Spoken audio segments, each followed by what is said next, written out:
¿Cuántas veces nos hemos preguntado si lo que vimos fue real? Si en verdad alguien nos tocó, si hay alguien caminando por la casa sin que podamos verlo. Hay miles de historias, leyendas, mitos y relatos sobrenaturales alrededor del mundo, y estas son solo algunas de ellas. Mi nombre es Luis Martín, y esto es LM Terror Nocturno. Bienvenidos.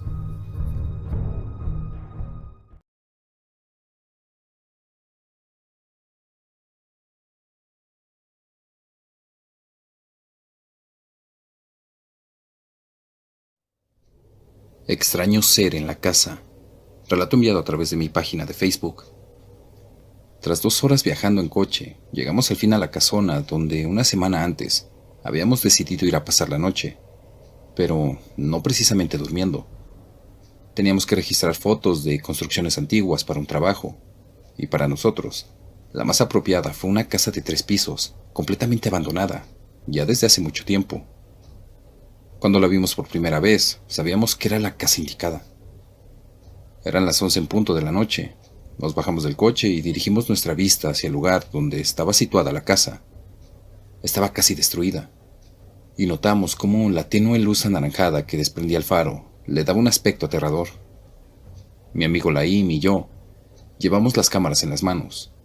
Tomamos pocas fotos de la fachada y decidimos entrar rápido, ya que hacía un terrible frío insoportable y la neblina empezaba a aparecer en el lugar. La casa estaba ubicada en un lugar aislado que aparentaba ser un bosque, donde el silencio daba una sensación de inseguridad. Adentro, vimos sorprendidos una gran cantidad de basura, tablas y vidrios tirados por casi todas partes, y un olor putrefacto llegó hasta nuestras fosas nasales.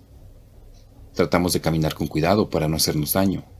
Como todo estaba oscuro, activamos el flash de nuestras cámaras y comenzamos a tomar las fotos. Me aterraba saber que había 3 pisos a los cuales tomarles fotos, y que los 2 primeros carecían de ventanas. Solo podía seguir a Laim, guiado por su voz o por el flash de las fotos que tomaba. Pasaron unas horas y Laim me gritó que subiera al segundo piso, pero yo ni siquiera sabía dónde estaba. Además, caminaba muy despacio para no tropezarme o cortarme con algún vidrio. Laim me volvió a gritar, y por suerte visualicé a lo lejos un muy pequeño resplandor de la luz de la cámara. Fui hacia allá y encontré unos escalones de madera, pero con cada paso que daba, más miedo tenía, ya que los rechinidos y los crujidos eran cada vez más fuertes. Al llegar, al parecer Laim había terminado de tomar fotos ahí, porque ahora me gritaba que subiera al 3er piso. Tomé 2 fotos y seguí. Esta vez encontré rápidamente las escaleras, pero al sujetarme del pasamanos, este se rompió y yo caí para atrás. Sentí que algo cortó la palma de mi mano, pero no grité. Me levanté cuidadosamente y me di cuenta de que la cámara se había caído. La verdad ya no me importó. Estaba concentrado en el dolor. Sentí que la sangre no paraba de escurrir por mi mano. Le grité a Laim que me había cortado, que era mejor irnos, pero no hubo respuesta. Vociferé lo mismo durante varias veces más, pero nadie me respondía, y el dolor era cada vez más agudo. Luego me di cuenta que la pierna también me dolía. Entonces supe, aterrado, que también tenía un trozo de vidrio encajado ahí. Era ya demasiado dolor, así que decidí salir de ese lugar. Me daba pena dejar a Laim solo, pero yo necesitaba atención médica. Bajé al 1er piso y traté de buscar la puerta, pero el dolor y la oscuridad me lo impedían, hasta que en medio de mi sufrimiento pasó algo que me congeló el corazón. Me quedé parado ante el sonido siniestro de algo que respiraba justo a mi costado derecho. Traté lentamente de moverme hacia atrás, cuando sin intención mi mano rozó una textura muy rara.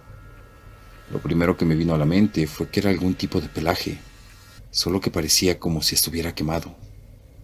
Salí corriendo hacia cualquier parte. La euforia me sobrecogió cuando apenas toqué el timbre de la puerta. Al salir, de reojo la luz me mostró la silueta de un ser abominablemente monstruoso. Eso era lo que respiraba al lado mío. Me caí al salir y rodé por las escaleras. Levanté la cabeza y vi cómo la puerta se cerraba ante mis ojos.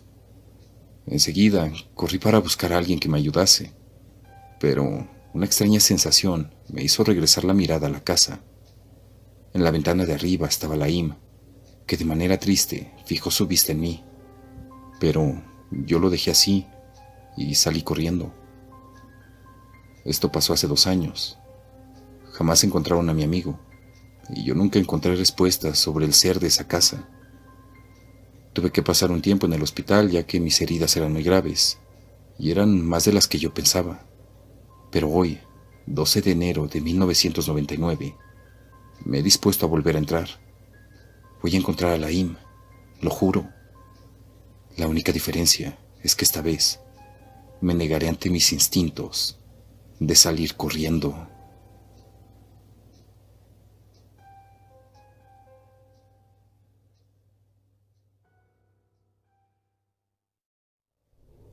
La Aparecida. Relato enviado a través de mi página de Facebook. Esto le sucedió a un chofer que manejaba camiones. Se dedicaba a transportar madera, procedente de la selva del Perú, y de ahí la llevaba hacia la costa. Una noche de fuerte tormenta, mientras conducía con gran precaución su camión cargado, algo le sorprendió. Entre la espesura, salió una chica que le hacía señas para que parara su camión. El chofer frenó como pudo y consiguió milagrosamente evitar un accidente fatídico. La chica le pidió que la llevara a un pueblo cercano. Como ya era tarde y estaba lloviendo mucho, el chofer aceptó. Cuenta él que al subir la muchacha al camión, sintió un extraño frío que le recorrió todo el cuerpo. Pero él no le dio importancia y como la chica estaba totalmente mojada, el chofer le prestó una casaca para que se arropara. Al llegar al pueblo, ella señaló una casa y se bajó del camión. El chofer continuó su camino, algo sorprendido. Esa chica tenía algo extraño. Al entrar en la ciudad, recordó que debía entregar los documentos de control, y es ahí cuando se dio cuenta de que no los llevaba encima, sino que estaban en la casaca que le había prestado a la muchacha que recogió en la carretera. Al no poder pasar el control, decidió pasar la noche en el camión y salir a la mañana siguiente hacia la casa que había señalado aquella misteriosa chica la noche anterior. Cuando llegó, llamó a la puerta y abrió una señora. Entonces, el chofer amablemente le contó lo sucedido, pero la señora negó que llegara una muchacha empapada la noche anterior. Es más, dijo que ahí no vivía ninguna muchacha. Pero el chofer insistió y la describió. La señora, sorprendida y con cara de preocupación, sacó una fotografía de su cartera y se la mostró. El chofer afirmó que era aquella chica a quien había recogido en la carretera la noche anterior. La señora, con lágrimas en los ojos, le contó que esa era su hija, pero que había fallecido 2 años atrás. El chofer, incrédulo, no le creyó y entonces la señora lo llevó al cementerio del pueblo. Allí estaba la lápida en forma de cruz, y en el centro, la fotografía de aquella preciosa chica, y colgada a un costado, estaba la casaca que la noche anterior el chofer le había prestado para que entrara en calor. Después de eso, nunca más el chofer recogió a nadie en la carretera.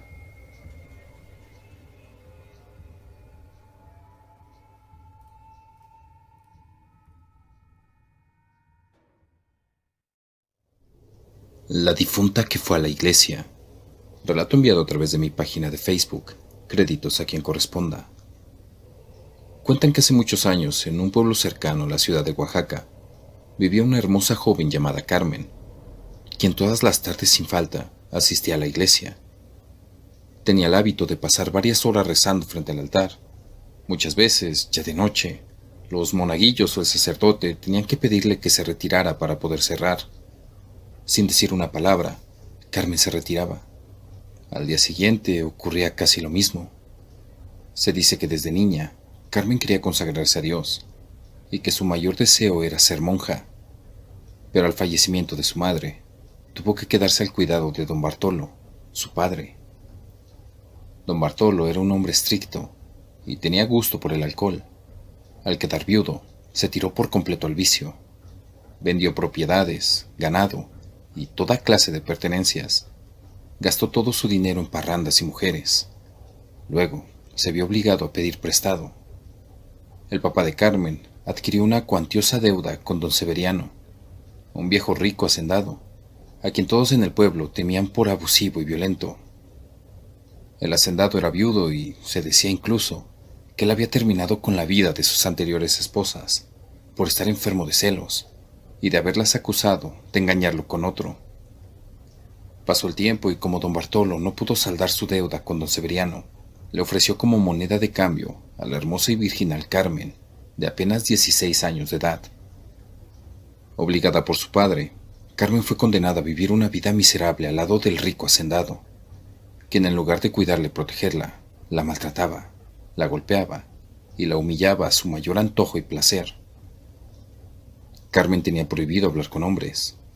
En algunas ocasiones, después de propinarle sendas golpizas sin ningún motivo, don Severiano se ausentaba por viajes de negocios. Otras veces, después de abusar y golpear a Carmen, salía de fiesta con otras mujeres y regresaba al día siguiente, borracho, y acusando a Carmen de infiel, como con sus anteriores esposas. Ante tantas vejaciones y horrendos maltratos, Carmen solo encontraba consuelo acudiendo a la iglesia, lugar al que iba a escondidas del hacendado, con ayuda de una criada, pues tenía estrictas órdenes de no dejarla salir, pero se las arreglaba para hacerlo. Pasó el tiempo y una noche, misteriosamente, después de 3 días de no haber ido a la iglesia, un poco sorprendido, el sacerdote se acercó a Carmen para decirle que le habían extrañado esos días, pero que ya era hora de cerrar el templo y tenía que retirarse. A diferencia de ocasiones anteriores, esta vez Carmen ni siquiera hizo el intento por pararse. Siguió ahí, hincada y rezando, como si nunca hubiese escuchado al padre. Una larga mantilla cubría su rostro. Un poco exasperado, el cura le habló más enérgico mientras avanzaba hacia ella. Y cerca, el padre observó que bajo el vestido de Carmen corría en el piso un hilo de sangre. Alarmado le preguntó qué le pasaba. Al tocar su hombro, la sintió fría como el hielo. En ese momento, Carmen volteó y el padre observó que en el pecho tenía 2 profundas heridas de las cuales brotaba aquel hilo de sangre. «Sáqueme de ahí, padre. Bajo el manzano. Quiero descansar en paz», dijo Carmen mientras se derrumbaba en los brazos del clérigo. El cura no entendió en su momento las palabras de la joven y, alarmado, comenzó a llamar a los monaguillos para que le ayudaran a auxiliarla. Cuando estos llegaron y ante la vista de todos, inexplicablemente, la joven desapareció de los brazos del sacerdote, al igual que la mancha de sangre en el piso. Todos quedaron mudos de la impresión, y un profundo escalofrío recorrió sus cuerpos. Cuentan que el sacerdote comprendió entonces que quien había estado esa noche en la iglesia había sido el fantasma de Carmen, cuya alma andaba en pena buscando el descanso eterno. El padre subió al campanario y repicó las campanas para reunir al pueblo frente a la iglesia. Los pobladores, enardecidos por el relato del cura y los monaguillos, fueron a la hacienda. Buscaron bajo el gran árbol de manzanas y ahí, enterrado, encontraron el cuerpo de Carmen, quien, según se supo 3 días antes, había sido privada de la vida de 2 puñaladas en el pecho por parte del hacendado, quien la descubrió que salía de la hacienda y la acusó de tener un amante. Cuenta la leyenda que los pobladores detuvieron al hacendado, le quitaron la piel de los pies con un cuchillo y, atado de las manos, lo hicieron caminar a golpes hasta la plaza del pueblo, donde lo quemaron vivo. El padre de Carmen falleció en la total miseria y su cuerpo fue encontrado carcomido por los roedores. Cuentan que, hasta la fecha, principalmente en las noches de luna llena, en aquella hacienda abandonada, hay quienes afirman haber visto a Carmen pasearse cerca del árbol de manzanas. Otros más, que la han visto entrar a la iglesia del pueblo, lugar en el que aseguran, aún después de fallecida, todavía llega para rezar.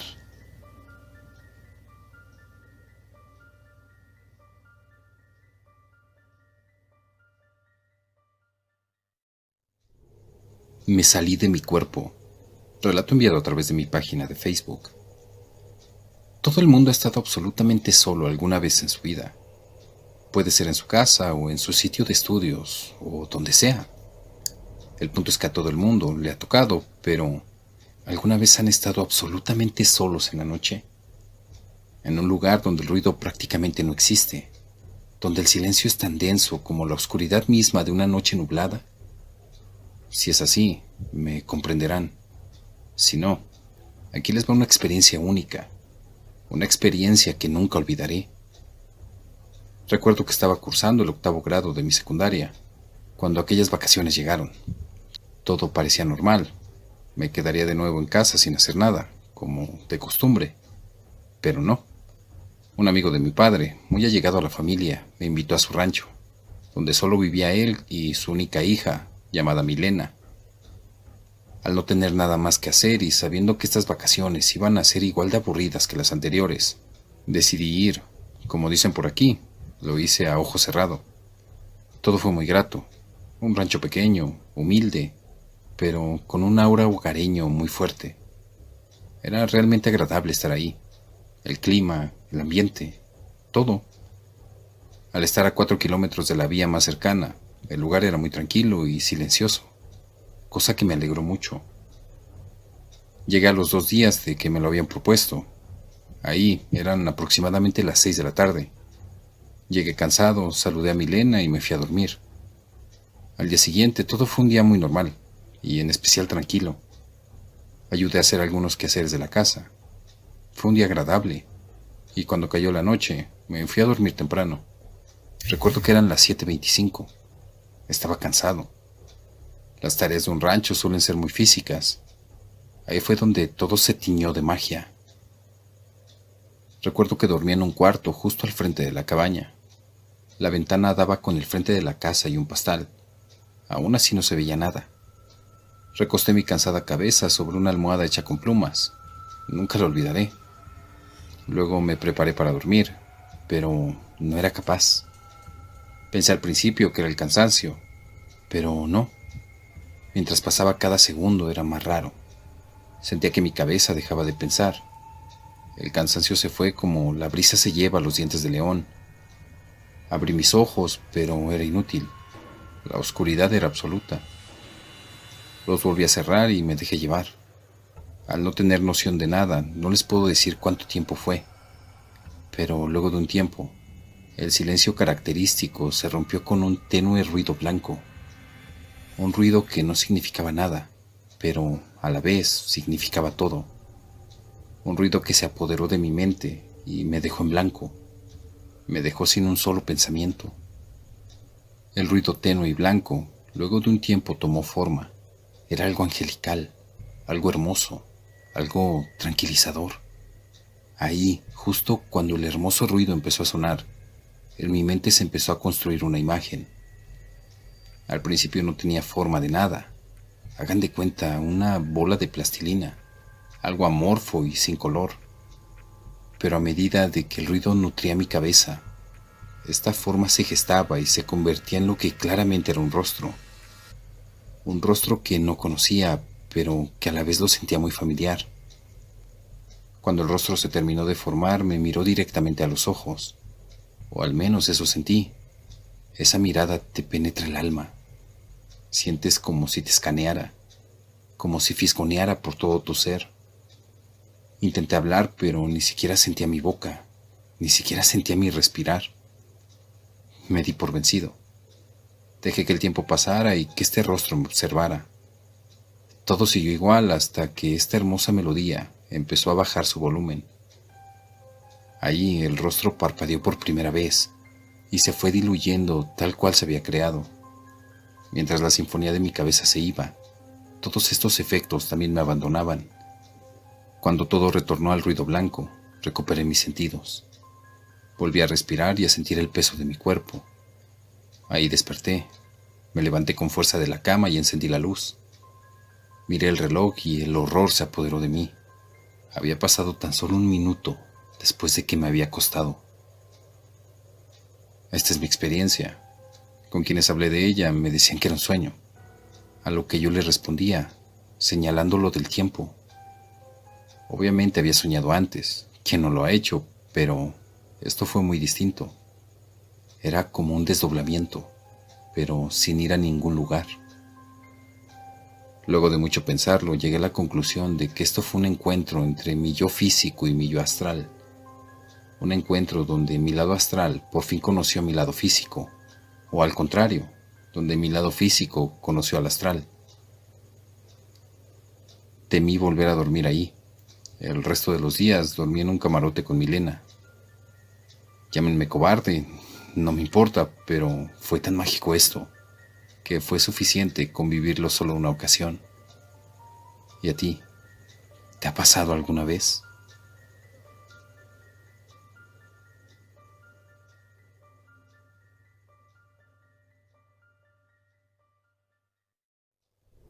El misterio de la celda 27. Relato enviado a través de mi página de Facebook. A finales del siglo XIX, en una cárcel de Durango, una celda guardaba un temible misterio, pues cada preso condenado a ese lugar no sobrevivía ni una sola noche. La celda 27 se convirtió en una leyenda muy conocida, y hasta existe una canción sobre ella, escrita por los artistas mexicanos de Conjunto Primavera. El lugar carecía de ventanas, por lo que era oscuro, oloroso y estaba lleno de humedad. En el pueblo se decía que ahí vivía un fantasma y que robaba las almas de los presos por las noches. También se hablaba de que el aire podía estar envenenado, y hasta algunos creían que era el mismísimo diablo quien visitaba a los criminales para castigarlos. Para sembrar aún más el miedo, las autoridades prometieron que liberarían de inmediato a cualquier preso que pudiera sobrevivir ahí una noche. En 1884, un hombre llamado Juan, apodado el Sin Miedo, decidió apostar su vida en la celda 27 para recuperar así su libertad. Solo pidió llevar consigo 2 velas y una caja de fósforos. A medianoche, cuando ya lo estaba venciendo el sueño, la primera vela se apagó y Juan oyó pasos. Enseguida encendió la otra y volvió a permanecer en guardia. Más tarde, volvió a quedarse dormido y a quedarse a oscuras, y unos pasos más cercanos lo volvieron a despertar. Fue entonces que encendió un fósforo y vio al causante junto a él. No era un fantasma, tampoco un demonio. Se trataba de un enorme alacrán. El animal huía de la luz, por lo que Juan debió mantenerse siempre entre el sueño y la vigilia, con un cerillo encendido, uno tras otro, hasta el amanecer. Los guardias hallaron a Juan vivo, cubierto en sudor y con manos temblorosas, y enseguida fue puesto en libertad. Actualmente, el alacrán de la celda 27 está en una exhibición en el Museo Túnel de Minería en la ciudad de Durango, impactando a todos por su gran tamaño.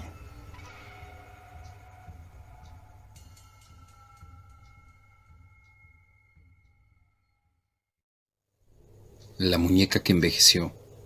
Relato enviado a través de mi página de Facebook. Lauren Whitmore, una niña de Luisiana, Estados Unidos, cada tarde que llegaba a su casa después de la escuela, se ponía a jugar con sus muñecas.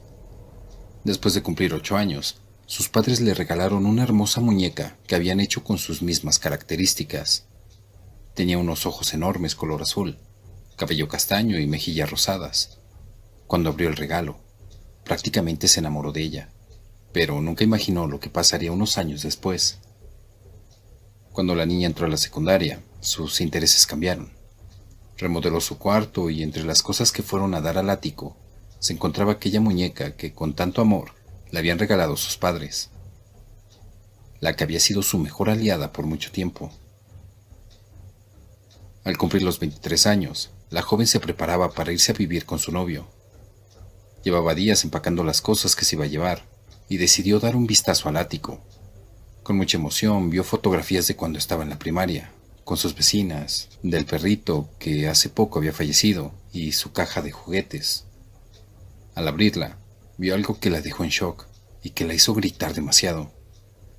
Sus padres corrieron al ático para ver qué ocurría, y allí encontraron a su hija temblando, con los ojos llorosos y muy pálida, pues en sus manos estaba la que había sido su muñeca favorita, pero esta parecía que había envejecido.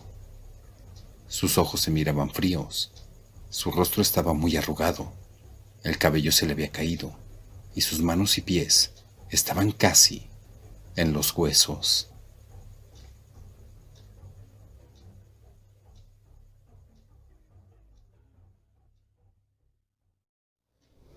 Mi propia abuela me maldijo. Relato enviado a través de mi página de Facebook. Créditos a quien corresponda. Cuando tenía 7 años aproximadamente, mi padre y mi madre se casaron. Los testigos de parte de mi madre fueron de la familia de él y no invitaron a nadie de la familia de mi mamá, entre ellas a mi abuela. Resulta que después de 2 días, mi abuela se enteró de la boda y se presentó en nuestra casa. Peleó con mi papá porque habían excluido a todos de la fiesta. Ni siquiera les habían avisado. Estaba muy molesta. Se gritaron y, entre gritos, escuché lo que le dijo mi abuela a mi padre en voz baja. «Me las vas a pagar. Esto no se va a quedar así. Te maldigo». Seguido de eso, un par de insultos más. La cosa es que la abuela llegó 2 años después a nuestra casa. Pensé que solo vino a visitarnos como toda buena abuela, pero lamentablemente no era así. Desde la vez que llegó, mi familia se desintegró. Mi hermana y yo nos fuimos a vivir donde mi abuela junto con mi madre, y mi padre se quedó solo. Estando en la casa de mi abuela, empecé a notar que tenía varias fotos de mi padre y las quemaba junto con alfileres y tierra negra. Fue en ese mismo año que mi padre quedó en el hospital por una razón desconocida. A mí me dijo mi padre que mi abuela le hizo magia negra y que algo como una sombra lo lastimó. Eso que mi padre es fuerte. Desde los 11 años hasta los 20, más o menos, hacía atletismo y karate. Después de unos años sobreviviendo, porque no se le puede llamar vivir a lo que él pasaba, mi padre viajó a España. Y de nuevo vi a mi abuela haciendo algo con varias fotos de mi padre, pero esta vez parecía que tenía sangre. Días después, a mi padre le dio un paro cardíaco. Cuando mi padre estaba a punto de fallecer, es ahí que pasó algo raro. El perro de mi padre comenzó a ladrar toda la noche. En la mañana, desgraciadamente lo encontramos sin vida. Falleció de una manera muy extraña, y mi padre, a los pocos días, se recuperó. Pasaron los años y ahora me vine a vivir con mi padre, y en todo este tiempo, la abuela aún sigue con vida. No sé cómo, pero su salud está excelente, al punto que ya es de edad avanzada y fuma una cajetilla de cigarros diario. La verdad, sigo creyendo que la abuela me está haciendo brujería a mí, porque he tenido padecimientos extraños y he tenido que ir al hospital por atención de emergencia. No puedo respirar, se me entume la mitad del cuerpo, y como ahora estoy viviendo solo, la pensión que me da mi padre no me alcanza. Y esto es porque su situación económica es muy precaria. Ya solo está mandando dinero para mi hermana, y mi abuela ha tenido que cooperar para mis enfermedades. Así que como mi abuela no quiere seguir perdiendo dinero con los males que me está haciendo, me está diciendo que regrese a vivir con ellos. Hace unos días sentí que mi cama se movía. Después vi cómo mi televisión se prendió sola. Y así, entre otras cosas más que me están empezando a ocurrir. Estoy muy seguro que todo esto me lo está haciendo mi abuela, que quiere que regrese con ellos. Por cierto, ahora solo quiero que mi abuela pase a mejor vida lo antes posible, para que así mi familia vuelva a estar en paz. Seguiré aguantando lo más que pueda, pero realmente sé que algún día pagará todo lo que nos hizo y lo que nos sigue haciendo.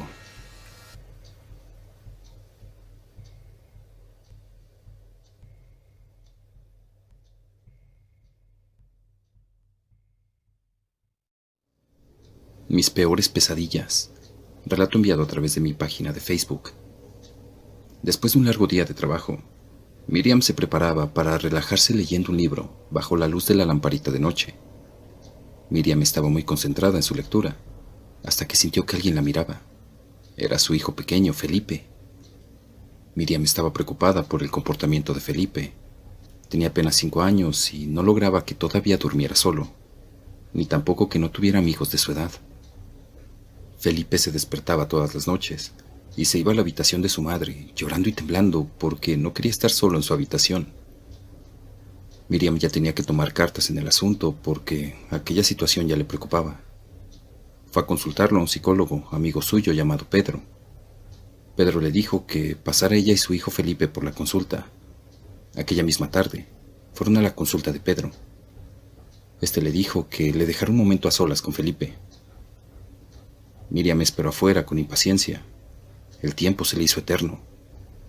Cuando Pedro salió de la consulta, habló con Miriam. «Mira, Miriam, Debido a que él no tiene papá, se encuentra vulnerable. Lo que me ha contado Felipe son solo unas pesadillas, y no hay que darle más importancia. Se le irá pasando cuando crezca, poco a poco. ¿Qué pesadillas te ha contado? Seguro que es algo que ha oído en el colegio. Me ha dicho que en el armario de su habitación hay algo o alguien que quiere llevárselo con él, que salen muchos brazos retorciéndose hacia él e intentan atraparlo. Miriam, mientras lo escuchaba, intentaba calmarse. No podía creer lo que le estaba contando Pedro. Pedro le aconsejó a Miriam que esa noche durmiera con Felipe en la habitación del pequeño. Esa misma noche la madre durmió con él. Al poco rato de quedarse dormido Felipe, Miriam pensó que era el momento de volver a su habitación. Le costó de nuevo agarrar el sueño, pensando en todo lo que había ocurrido. Cuando estuvo a punto de dormirse, escuchó un grito. ¡Mamá! Miriam saltó de la cama hacia la habitación de Felipe. Cuando entró, ya no estaba su hijo. Solo la cama vacía y lo más terrorífico era que las puertas del armario estaban abiertas y las perchas estaban moviéndose de un lado a otro. Las pesadillas que aterrorizaban a Felipe se habían hecho realidad, o al menos esto dijo ella cuando la policía llegó a esclarecer qué había pasado con el niño, porque tenía muchos días sin ir al colegio y ella no había dado parte del hecho a las autoridades. A la fecha es un caso que ha quedado sin esclarecerse. Muchos aseguraron que tras su separación, la madre no era precisamente una buena cuidadora para Felipe, y que harta de él, inventó esa historia para desaparecerlo. Sin embargo, como el cuerpo nunca fue encontrado, Miriam no pudo ser culpada por la desaparición. Ella continúa al día de hoy buscando a su hijo, o al menos es lo que ella dice cuando le preguntan por él. ¿Y tú, qué piensas que sucedió en realidad?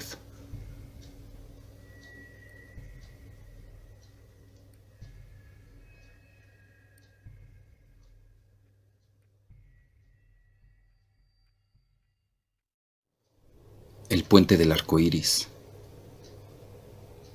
Cuenta la leyenda que cuando fallece un animal que ha sido muy cercano a alguien, llega a un lugar del cielo llamado el puente del arco iris.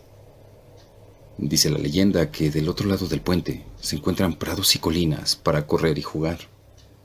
Hay suficiente espacio, comida, agua y sol para que ellos se encuentren cálidos y cómodos. Todos los que han estado enfermos o viejos vuelven a estar llenos de salud y energía, como lo recordamos en sus mejores momentos. En este lado del arco iris, nuestros amigos se encuentran contentos y satisfechos, excepto por algo. Cada uno de ellos extraña a ese alguien especial que dejaron del otro lado. De pronto, mientras todos corren y juegan, alguno se detiene y fija su mirada a la distancia. Sus brillantes ojos dan un destello inusitado. Está ansioso, su cuerpo se estremece y en desesperada emoción se separa del grupo y corre a través de los verdes pastos. Cada vez, sus patas lo llevan más y más rápido. Te ha visto a mitad del puente y corre felizmente a recibirte. Tu amigo y tú se reúnen con el gozo de saber que jamás volverán a separarse. Los húmedos lengüeteos llueven en tu rostro, mientras tus manos vuelven a acariciar a esa criatura tan amada. Vuelves a ver esa mirada llena de amor y nobleza de tu añorada mascota, quien por un tiempo estuvo ausente de tu vida, pero nunca de tu corazón. Ahora tú y tu amigo cruzan el puente del arco iris para estar juntos por siempre. Historia anónima.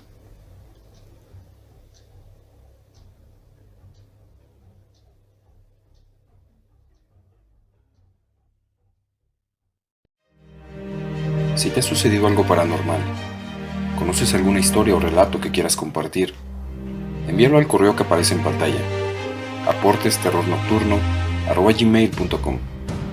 También puedes enviarme fotos o videos paranormales que te gustaría que publicara en próximos videos. No olvides suscribirte, compartir, dar like y activar la campanita de notificaciones. Esto fue LM Terror Nocturno. Hasta el próximo video.